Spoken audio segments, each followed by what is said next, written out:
It's Sunday, 13th October 2024. This is Nation Watch. My name is Mervyn Williams, your host. Thank you very much for joining us from wherever you are. October has been designated Breast Cancer Awareness Month, and on behalf of the leader, executive, and members of the People's National Congress Reform, take this opportunity to salute survivors of breast cancer. Some of you I know. We salute you for your strength and the inspiration you offer to others. To those living with breast cancer, we keep you in our prayers. Today, we will be discussing some very important economic issues, and with me in studio is former Minister of Finance, Mr. Winston Jordan, who also served for many years as Director of Budget at the Ministry of Finance, long before he became the Minister of Finance. Mr. Jordan, welcome to Nation Watch. Thank you, Mervyn. It's good to be here.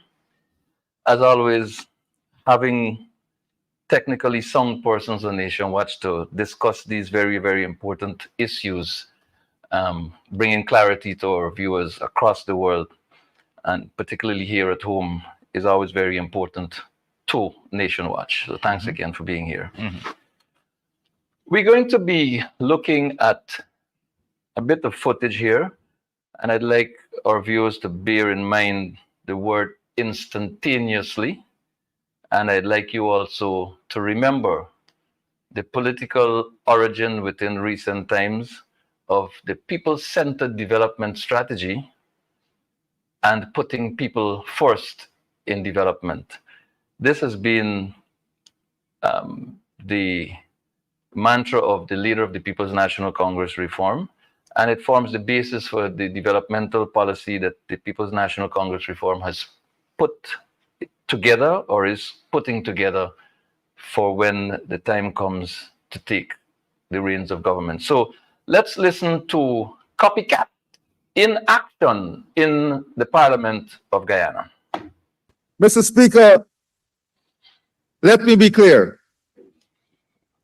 This people-centered policy-making matrix of the PPP civic government is one that always put the welfare of our people first. I wish to announce now a one-off cash grant of $200,000 to every household in Guyana. A one-off cash grant of $200,000 to every household in Guyana. This will see an injection of $60 billion of disposable income into the Guyanese households countrywide. We will begin this one-off cash grant payment to household instantaneously. Mr. Jordan, of significance here is the fact that soon after Mr. Ali finished making his announcement in the Parliament, Second Vice President Jagdeo came out to say that this payment will not really be instantaneous, but it'll be done by the end of 5 months. Comment, please, on that contradiction high up in government and what it means to citizens generally and the confidence of people in any administration. Well, thank you once again, Mervyn, for inviting me. I want to say blessed Sunday to all our viewers, of course, and take the opportunity to send condolences to the wife and family and friends and relatives of Clinton Williams, who died yesterday. What you're seeing and the disconnect and the disjointedness displayed between Ali and Jagdeo is nothing new, really. It's throughout his presidency that disconnect has been shown. He says one thing, and then Jagdeo goes out in his press conference or otherwise, and in some way or the other, either overshadows him or contradicts him. You wonder whether there's any love lost between the two of them. But that aside, essentially, Jagdeo coming out and saying that this exercise would not be instantaneous, which means immediately, right now, whatever you want, but will be over a protracted period of at least 5 months, suggests that this was a knee-jerk response to the cries and the pleas and the begging, people on their knees asking the government to do something about the spiraling cost of living. As you know, this has gone on deaf ears. There have been palliatives from since 2020 when they came in. There have been palliatives, but there have been no serious attempt to address the underlying causes of the cost of living. And as such, year in, year out, as the amount being budgeted, right, gets larger, 5 billion last year for measures, 7 billion this year for measures, as those amounts get larger, it seems to be in consonance with the spiraling of the cost of living. There's no ease up, so to speak. So yes, I don't see these sets of measures, as populist as they are, has been the result of any studied approach to the cost of living problems that you have in Guyana. I mean, a studied approach would have first of all accepted that there's a huge problem with cost of living in Guyana. There's an even bigger problem of poverty in Guyana.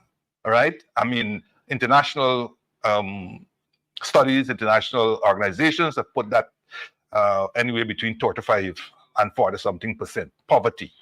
So you would presume that measures will be there to attack poverty, short, medium, and long-term measures in a studied approach. One of the first things you want to do is get a poverty map. Who are those we want to immediately target, essentially? I've seen a lot of clapping and rejoicing on Facebook and otherwise about this announcement of the 200,000, for example. But this $200,000, let us be very, very clear about it, based on what he has said, is a universal $200,000. So the person who's announcing it will get $200,000 because he has a household. Jaglio will get 200,000. All his ministers will get 200,000. All of the fat cats will get 200,000. You know who would not generally get the 200,000? The poorest of the poor. The poorest of the poor. The person sleeping on the GPO. The person sleeping on the corner of Guyana stores. The person sleeping in the parks, on the benches in the parks, and so on. The squatter settlements. The dam, the people who live on the dam, the people who live on the seawall, and so forth. They're not going to get $200,000. I mean, that's the reality of it. Those who have the wherewithal and who already are in a position to counter cost of living increases, they're the ones who are going to be targeted first to get the money. Mr. Jordan, long before these measures were announced, I don't want to go as far back as Dr. Clive Thomas just yet. But when there was an upsurge in the price of oil, the People's National Congress reform said to the government, you have a windfall in profits from oil. You never anticipated receiving the difference between the price you got for oil now and the price you were getting before. The PNCR said to the government, by our computations, there's enough money from that windfall in profits from oil to disburse to every household in this country at least $300,000. The government shut its ears, closed its hard heart to the recommendation that was people-centered, and decided to give the people of this country zero, decided to pressure the teachers, notwithstanding their appearances on picket line for weeks, decided to bypass the public servants who were crying out for a morsel to add to their table for their children. This $300,000 was there for the taking, there for giving to the citizens of this country. But now, because the pressure is mounting, because people are disillusioned, people have lost hope, people are crying, people are starving, the poverty rate is over 53%. 53% of citizens are living on less than $5 per day. The pressure is up, and so they're now finding an avenue to put money in homes and at the same time to create a slush fund, which we'll come to a bit later. What manner of a government suffers the people the way the PPP does, and then seeks to come again later on to say, with a smaller morsel, we still love you and we care. Well, it's a government that sees itself not governing for the entirety of the country, but sees itself put in place by a constituency, right? That is aligned with their, not necessarily their philosophy or so on, but is aligned with them in other ways. It is a government that puts premium, puts prominence to physical infrastructure as opposed to human. In other words, they put physical infrastructure and human development in conflict with each other rather than in harmony. What do I mean? As you can see, the budget has about 1.1 trillion, 1.146 trillion, plus some more Plus that they supplementary, took, yeah. supplementary, has a physical infrastructure side of nearly or over $700 billion. Yeah. Okay? Which essentially means that roughly $400 billion has been left for other things, including maintenance.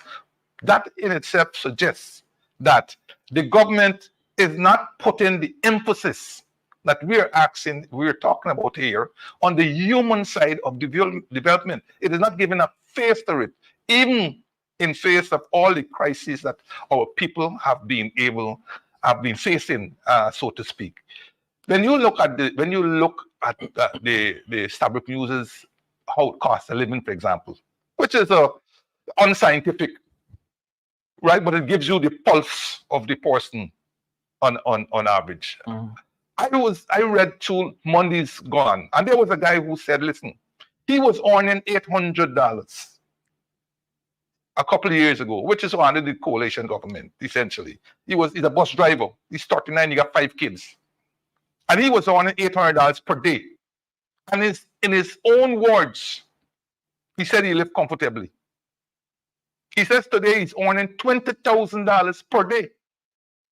And he can't even save $1,000 out of the 20. So he's got an increase within a short space of time of multiples of the $800.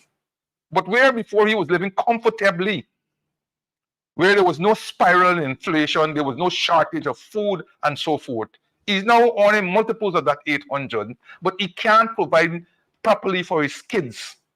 He can't save $1,000, he says, and he's forever short. That is just one typical example of what is happening with all the concentration on concrete, as opposed to concrete measures to lift people out of poverty. And so when they began that, or they did an internal poll, and the poll was telling them in no uncertain terms that even your supporters are rebelling about the cost of living and about their inability to lift their standard of living. Hence you see this knee-jerk run out, because these were the said people. Jagdeo, Ali, Nandalal, all of them were upfront telling you they do not believe in cash transfers, which was a contradiction anyhow, because they had given cash transfers during the COVID the COVID that we had. They had given $25,000, and you know the problems with that. We probably will have to visit that in the context of 200,000. Yeah. So this again is another one-off. It is 8 times the size of the COVID grant, but this is another one-off, which indicates you again that it's a knee-jerk reaction to what the poll perhaps told them, that these people are complaining bitterly. So they have put the 200,000 out there, and there's such a concept in economics called money illusion, right? You know, I mean, it fails between, say, a lowering of income tax rates or an increase in tax threshold, as opposed to giving you $200,000. A person going to opt for 200,000. Mm-hmm. Okay? But what people don't seem to figure out right away, it's a one-off again.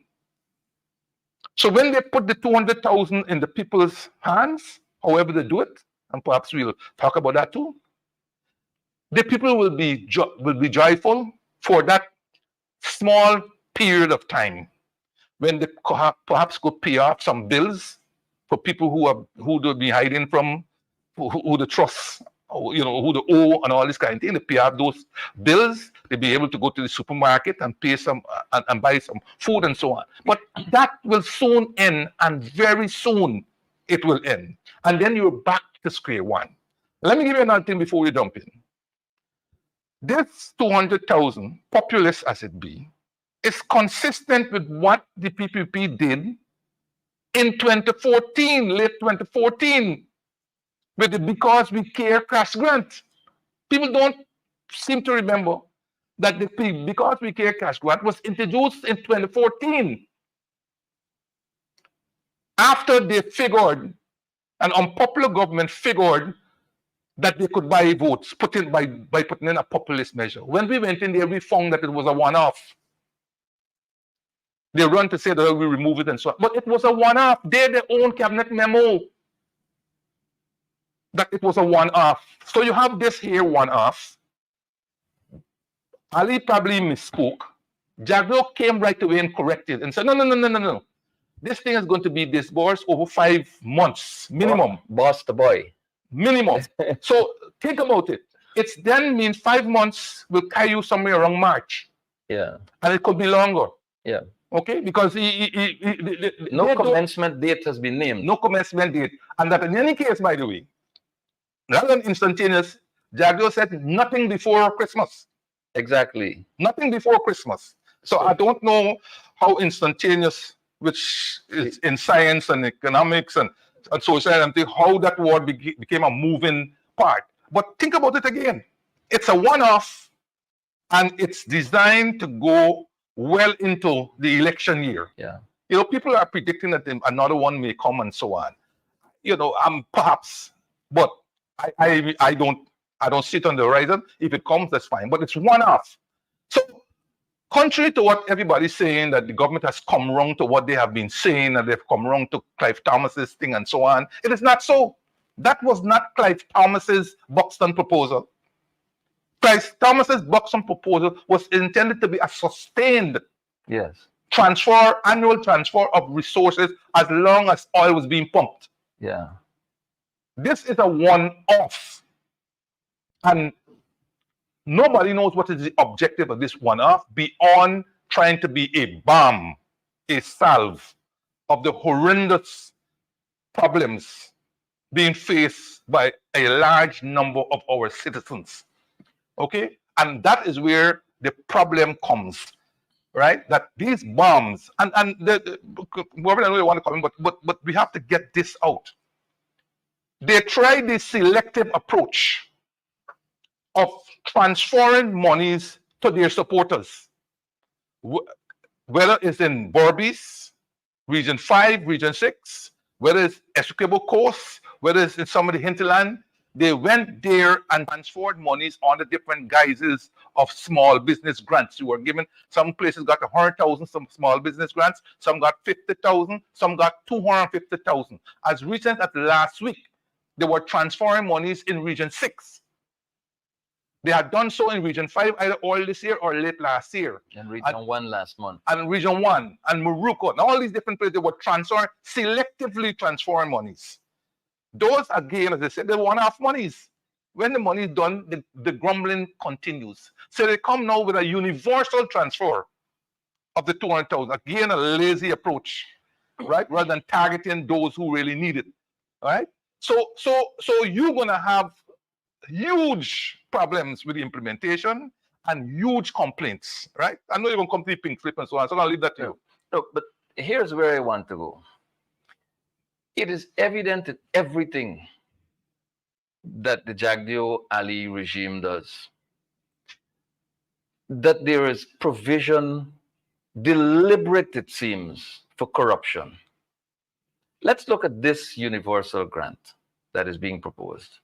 I have some numbers here I want to share with the viewing public. These numbers, I know you may have them in your head. Census 2012. First of all, we don't know what is the government's current definition of household. Correct. But by the census definition of household, in 2012, and in 2012, that was the last published census report. there were 210,124 households. Mhm.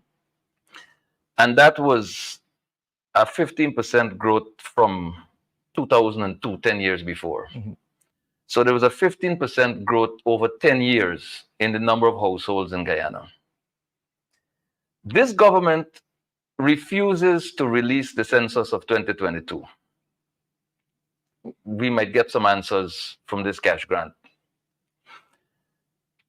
Now, this is where we are now.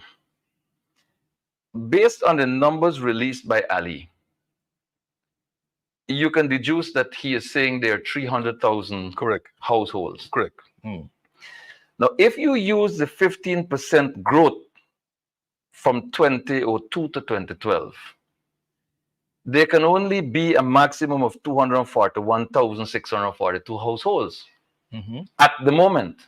Mhm. For easy conversation, let's round it to 240,000. Don't kill me for what? 4,000, right? No. There should be in the region of 240 households. But Ali says they're paying to 240,000 households. But Ali is saying that they're going to be paying out $200,000 to a total of 300,000 households. Mhm. It means that before this process starts, Ali and company, whoever engineered this thing, have securely set aside $12 billion to pay out to phantom households. Well, Marvin, that's one way of looking at it, but there might be a slight error in the assumption that you're making. You're assuming that there's a uniform increase between 2002, 2012, and 2022. Let's assume that there's not. Jagdio says there are 264,000. Right. So that figure we have to assume comes from the latest census, 264. We haven't seen the census. No. They seem to have access to it, but 264,000. So let us take all those as a given. Let us take that As a given. 264 Yes. and let's look Yes. at it for what it's worth. Yeah. And it means that there's a difference Up still to the 6,000. of 36,000 So this is households. what I want to indicate to you. The first problem we have is this. But by the way, before you go, who's right, Ali or Jagdio? And who should we listen to in No. terms of the numbers? Well, I don't think any two of them. I don't think any two of them is right. Because both of them are trying to fudge numbers. But I want to come to it. Let me take. Sure. Let us assume the 264,000 is correct. Ali, in his address, said that $200,000 will be paid to households. Okay.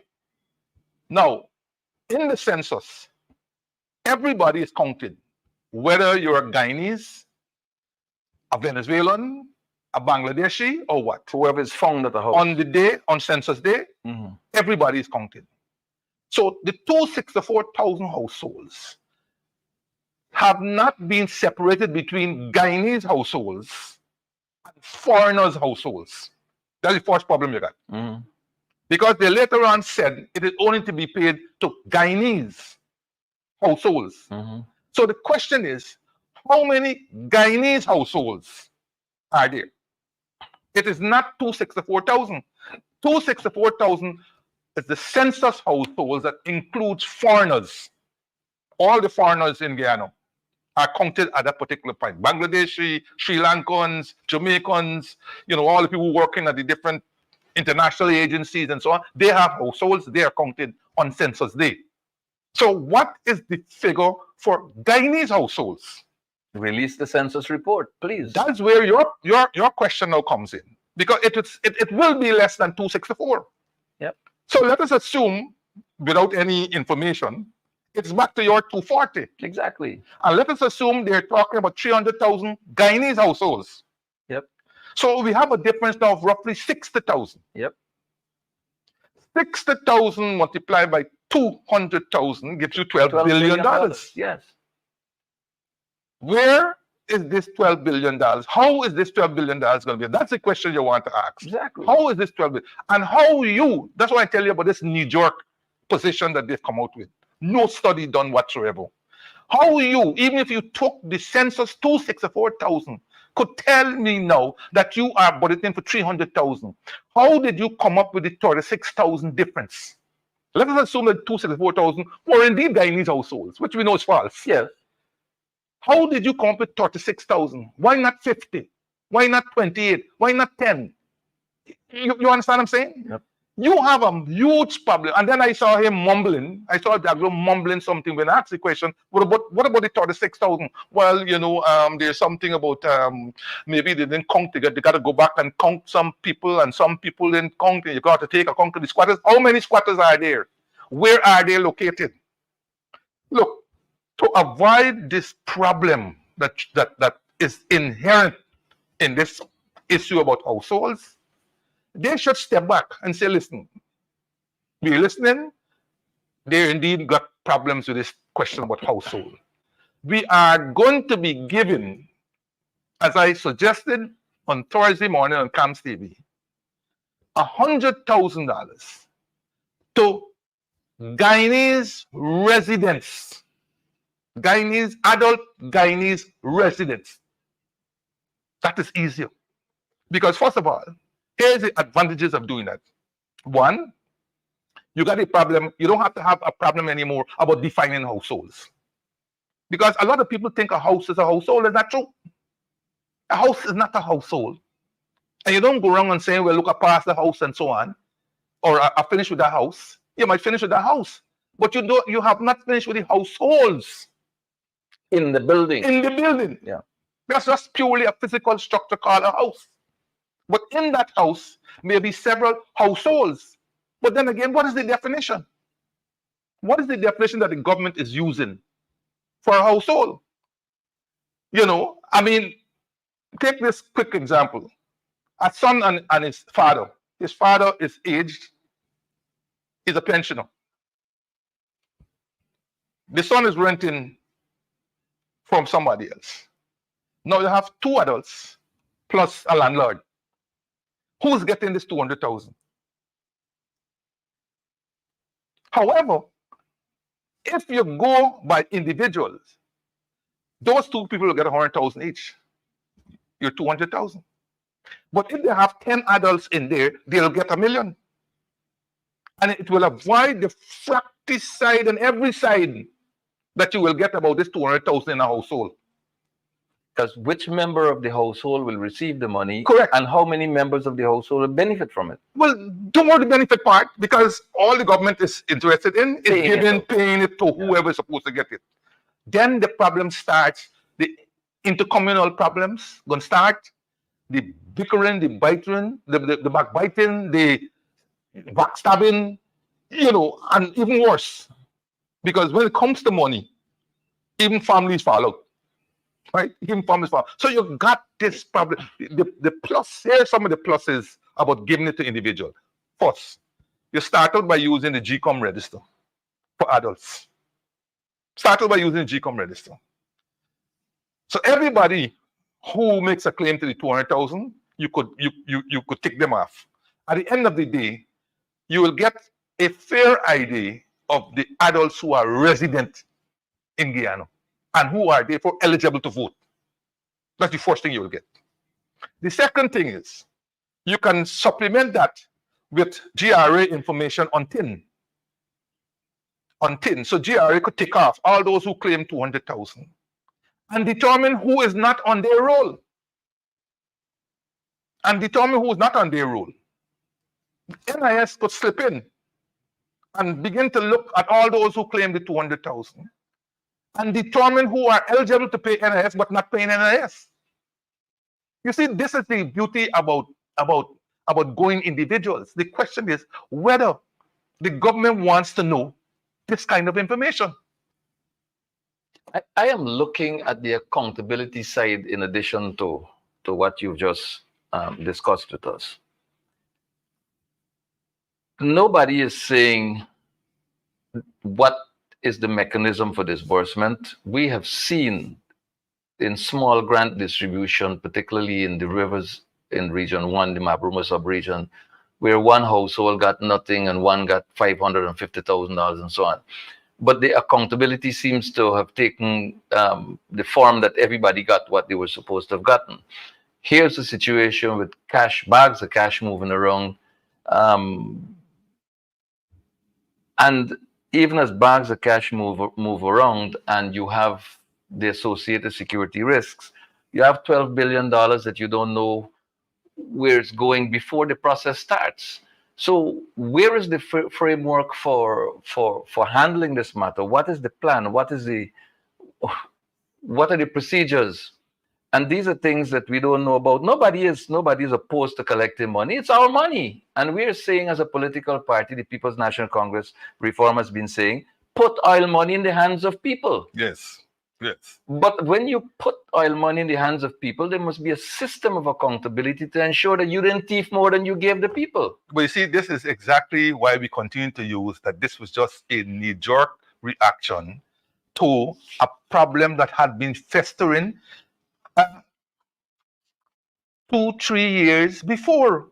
If they were genuinely persuaded about the effectiveness of a UBI, Universal Basic Income scheme, it would have been in the budget, wouldn't it? well, first of all, even before it went in the budget, they would have had somebody study it, right? Look into it as it relates to Guyana, and come up with the kind of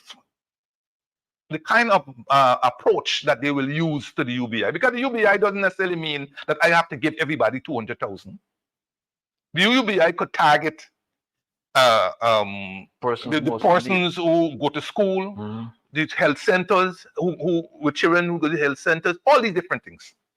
If they had done that, and once they would have made a decision what approach they would use, they will then determine baseline information.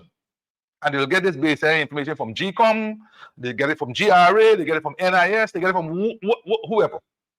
And then they will get a fixation on average numbers that they got to target. Then they will get an idea of how much they will prepare to put in, thus giving an understanding of how much each person or each subset will get, and so on. And then you go down to implementation. You think you can print $60 billion just like that? Huh? You think you could print $60 billion overnight? It will take you roughly, to order $60 billion, it'll probably take you nearly half a year to a year.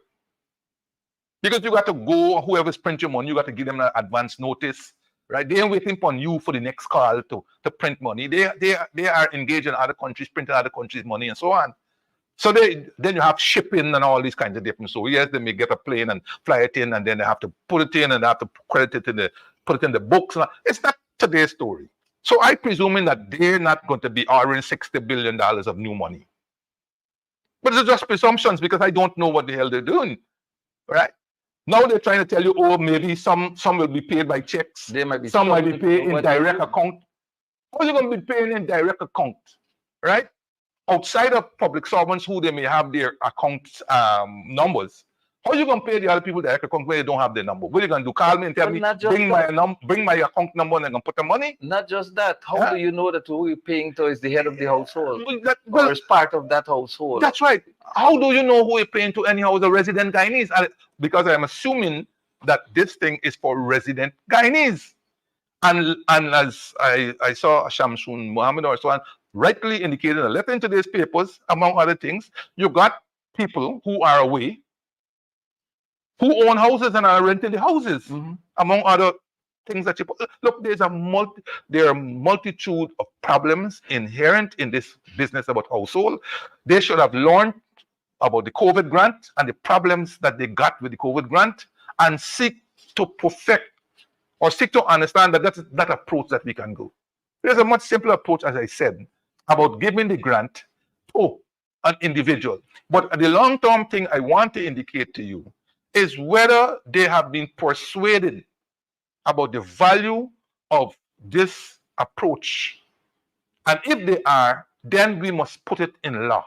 We must have a statutory framework. Right. Right? For Complete this. with regulations. Complete with regulations about distribution, about implementation mechanism, about accountability, transparency framework. And one last point before you go. I see you mentioned the Auditor General. The Auditor General got no business in this distribution of cash grants. He has to account for it. He has to account. The Accountant General is the government's chief accountant. Yeah. That is the department that has to do with the implementation of this cash grant. And when it's finished, she prepares her statements and all the different supporting documentation and gives it to the Auditor General for audit. But you can't have the Auditor General involved in this thing here with the Auditor General auditing himself. That is essentially what they are saying. They have completely shut out the Accountant General's department in this matter by mentioning the Auditor General. So there it is also that you have a problem. I want to shift a little bit here. The clock usually gets away from us. I know. Now, the PNC has spoken on a number of measures when it comes to the rising cost of living. If I recall, one, the party called for a living wage.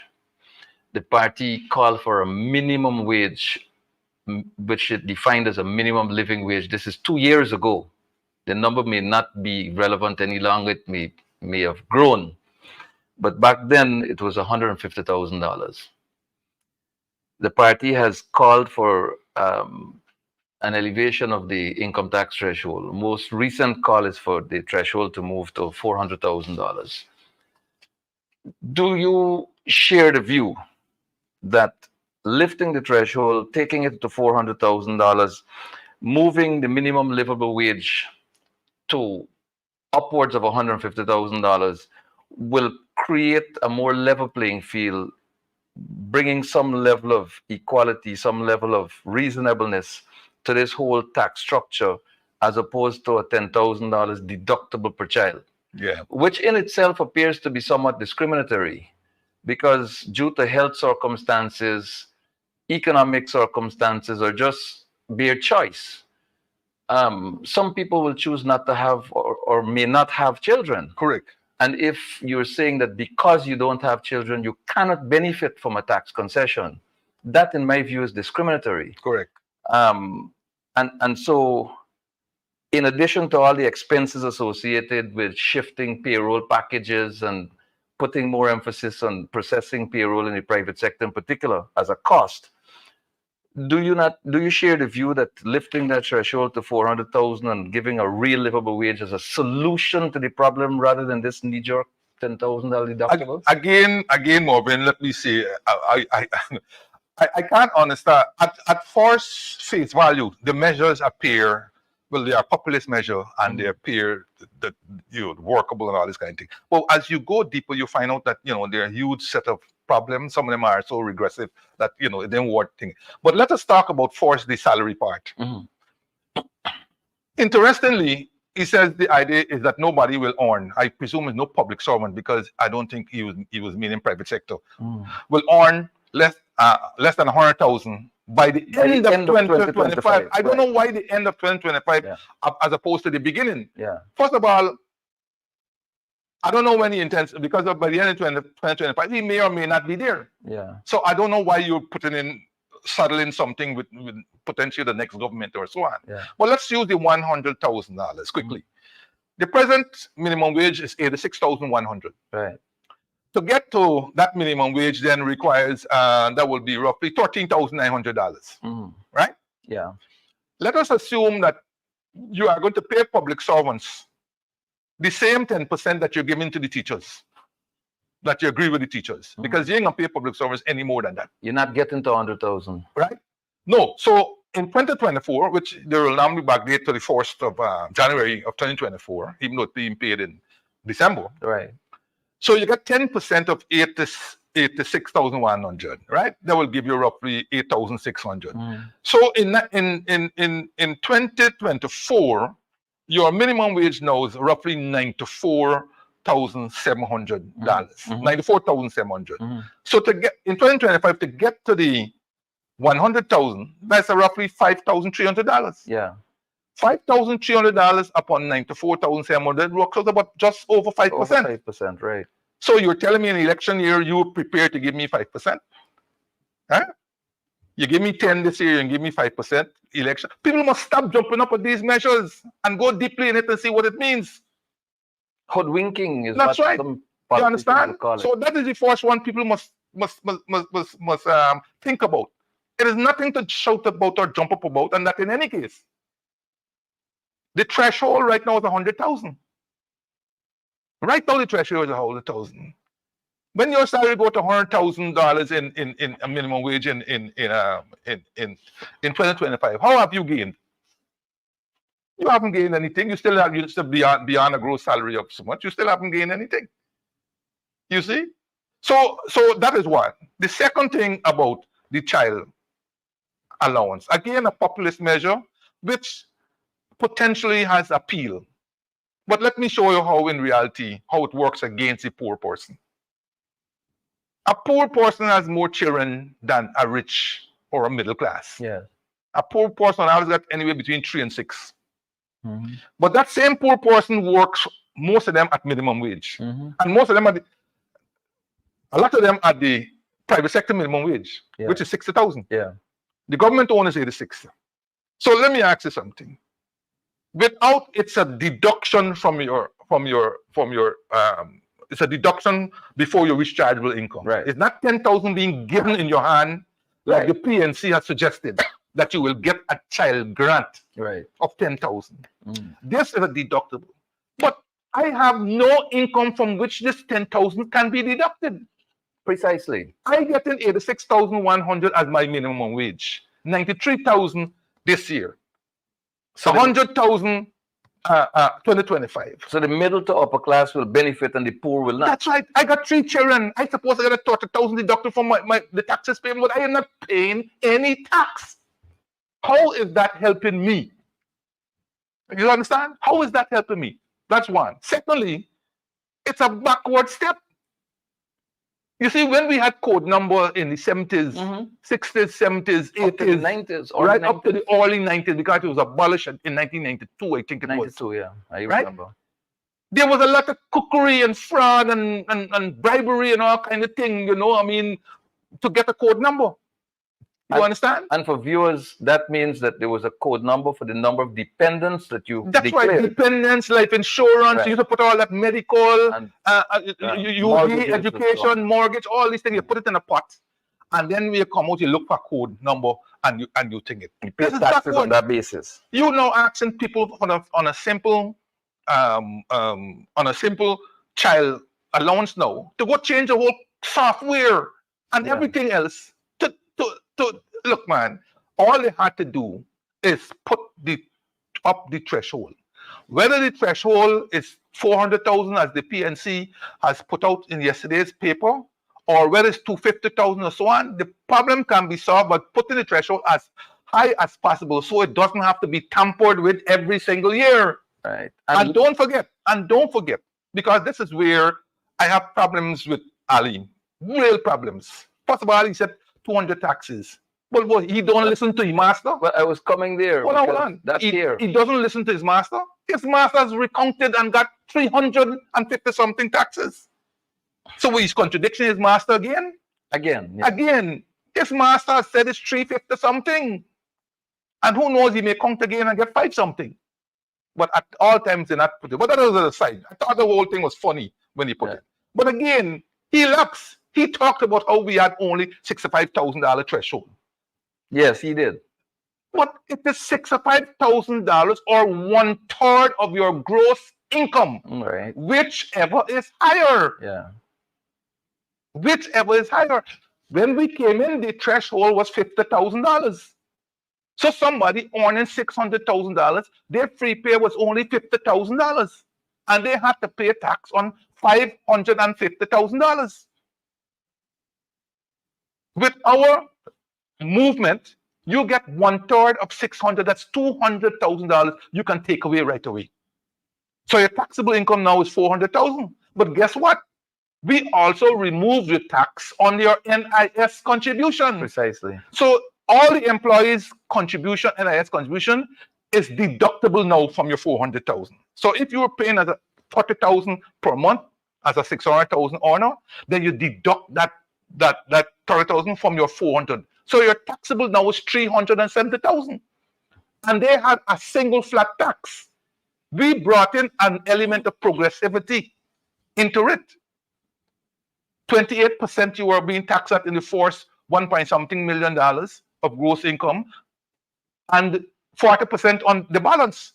And we had said on many occasions that we were going to bring in a middle rate and adjust the low and higher rates. All of those are progressive measures that are better than telling me that you are going to discriminate with a childless couple or a childless woman or a childless man. It's not that the man making thing, but he can't claim the thing because he's not minding any child or so on. You're going to discriminate by bringing in a child at this stage when they have all these other different approaches that will incorporate and allow those who don't want to get children to benefit across the board than those who want to get 6, 7, 8, 9, 10, 1, 2, 3 children. So that is what I found really as a populist measure. But hey, poor people are not going to benefit from it. Then the other one that you talked about was remind me. I think that one. The actual livable wage and the actual livable wage. Look, it is clear. It is absolutely clear. 150,000 is what I recommended that the teachers could have started with. 150,000. It is easy to do. And we come back to what we said 2 Sundays ago. There's so much waste in this system. There's so much waste. The 60 billion that he is getting is not new money. It is coming from a combination of the reality that they're probably going to not necessarily cut the capital program because a lot of this money can't be paid until next year. It's not there in the budget anyhow. So it would have to be voted. And even if there were savings in the budget, you couldn't via this concept of via. You couldn't via from capital from capital to current. You cannot via from capital to current. You could via from current to capital. So they would have to go back to the parliament to get some money. In all of this, they don't say what is going to happen with the $7 billion that is in the budget. Because has not been touched. That's right. This 60 billion that we talked about, as I said, is not going to happen this year. Most of it, even if, because again, if you go by there, it said nothing is going to happen before Christmas. Christmas is the 25th, and in that 5 days, there's nothing much you can do. So the bulk of this money is coming next year, and it obviously will be put in next year's budget, right? But which sensible government, which caring government will vote $7 billion for cost of living relief, and after 10 months, not give a single cent or not utilize a single cent for the purpose intended? And then you bring these proposals now and you say 5 months, and 5 months where no budgetary allocation is in place, and you say nothing is going to happen before Christmas. So you're talking about January. You go down to May. So you announce the measures now, and you have people reaching out expectantly, living an expectant life, maybe creating debts on this money that they anticipate that they'll receive. Correct. For 5 additional months. Correct. And you say you're caring. I mean, I can't understand it. And, somebody say, Winston, you're economist and so on, but, people don't want to hear nothing but inflation and so forth. They don't collect the money. But you see, this is unfortunate. Inflation attacks poor people and people on fixed income. You're already in an inflationary environment, all right? Because it is absolutely clear we're not producing enough. We're not producing enough. And we're importing so much as to be putting pressure on our foreign currency and our foreign reserve. That is a fact. Don't let me run from it. That is a fact. But it is also known that during Christmas time, prices spiral. Even if it doesn't spiral, they go up in anticipation of back pay. Yeah. In anticipation of increased purchases. In other words, money in people's hands. People get the box on. They get the box on. They get remittances. They get the lump sum back pay. The army and security people get an extra bonus and all these kinds of stories. Big money paying out during those things. So in anticipation of that, prices begin to rise. All right. So in that environment, you were proposing to instantaneous, if we took our friends instantaneous, pump $60 billion. But as a professional, look, I want to ask you this. Jack Dew and Ali at various times said that the PNC talking stuff that isn't relevant and can't be implemented. You're talking about $300,000 per household. You're talking about salary increases, PNC, you know what you're talking about, because if you do these things, you'll fuel inflation. If you pay the teachers what they truly deserve, you'll be fueling inflation. If you convert one-off bonuses into real salary increases, which would be perpetual and which will contribute to superannuation benefits, you'll be fueling inflation. Cash grants to household, no, we can't deal with that. It'll be fuel. This is Jagdeo and this is Ali. But all of a sudden, 60 billion, boom. I mean, is it that these people are bipolar, or is it that these people forget what they say? No, I think they ride on the concept that what I said earlier, money illusion. They ride on the concept people rather feel good when you put money in their hands. They don't care about inflation. I shouldn't use the word don't care, but uppermost in their mind is the money that they get in their hand. They will complain subsequently when they seek to go to the shop to buy something that they knew that before this announcement, the price was $10. But when they got their back pay now and they go, the shop has doubled the price of it, and so on. They can grumble, but they get extra. The reality is, though, that the problem that you are trying to solve or alleviate, whether temporary or not, is exacerbated by this, what you're doing. Again, as I said, pay the people the 200,000, right? But if you had dripped that into the economy by paying, say, 25,000 per month, so it's dripping into the economy, right? The expectation of prices are lower. 25 times 3 times 12, that's 300,000. It also makes the poor people plan better because they know a 25,000 coming in. I'm gonna add if there's a pension, add my little pension. I'm starting. I'm up to about 50, 60,000 and so forth, right? Predictable income, and it's dripping into the economy. It's not no big push into the economy as to, because let me tell you something. This thing has a cost to the government. The government now has to turn around and mop up this huge sum of money that they pumped into the economy through treasury bills. There's a cost to treasury bills because it's those big ones who are going to buy up all the treasury bills, right? The big companies and so on. They're going to buy up the treasury bills. It's a cost to the government. There's, of course, a cost to the government for printing the money. There's a cost to be printing the extra money. There's a cost involved in that. So, and then, of course, inflation is a tax.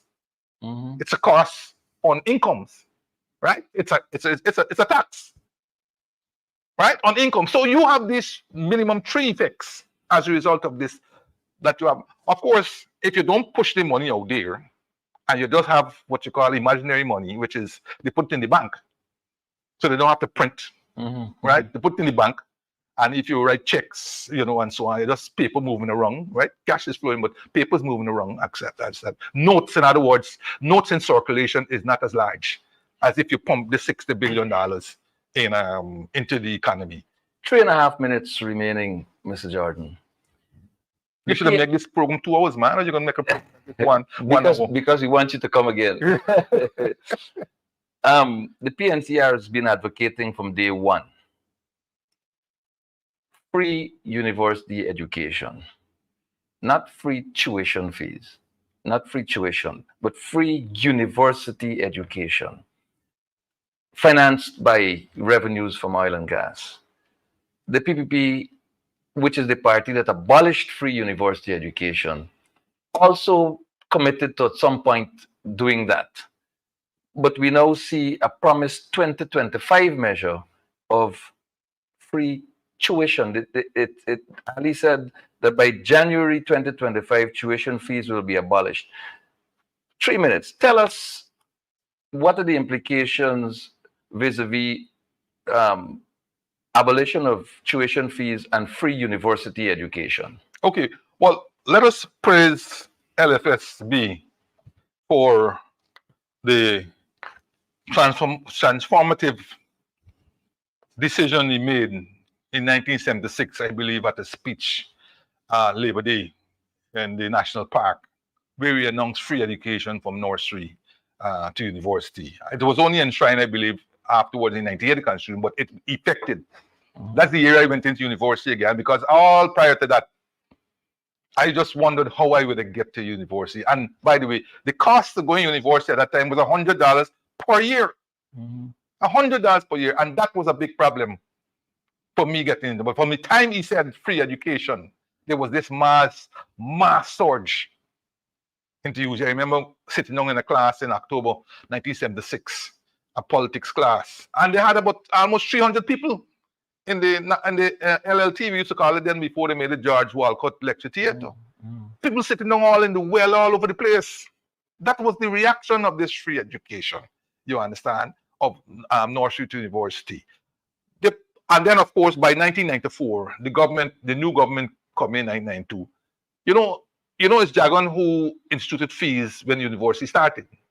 And it's other Jagan's government who instituted fees in 1994. Yeah. You know, I mean, that is just a tidbit that people seem not to remember, or know, right? Good. And then you had this business continuing all the time, notwithstanding the fact that the thing was enshrined in the Constitution. People say how it's aspirational, all this kind of foolishness. But the long and short was, and for all those who were jumping up on Facebook who doesn't even seem to know the basic history, that education was free. I went to university again, I'm free from 1976, 1981. And no, I didn't fail no course. I have to do a 1-year national service. And let me tell you, for all those who I see in today's paper, they're making a joke, one of those who like the conversations, anywhere else. Talking about, I was happy and proud to do 1-year national service because it made me a better person, it made me a disciplined person, and it made me know a lot about Guyana. And hence I couldn't appreciate Matthews Ridge and where the drug find and so on, because I went to Papaya. I lived there. Right? There you go. Right? So I think the intent of the government really is to free education indeed, and not just tuition. He might have slipped, or he might have interchanged tuition with the rest of the thing. And if he didn't, then he must come back out and say, I mean everything. Okay? As opposed to just tuition. But here, before we go, here's my larger concern, and I had a letter to this effect a couple months ago. I saw what free education did to University of Guyana. It released a valve for all those people who couldn't go to University of Guyana. So there was this huge influx. UG wasn't prepared for it. They didn't have the facilities. They didn't have the resources to man such thing. As the economy tanked, the quality. Right? When I went to university, I had excellent lecturers, I had professors of international repute and so on. But as it tanked, the university tanked, you end up with people with first degree teaching and all this kind of story, therefore debasing and devaluing the quality of the education that you are getting. Of course, not during my time, but certainly there afterwards. So the long and short is, I could see my alma mater in serious trouble going down the road, because they had a level of freedom and independence when fees were being paid.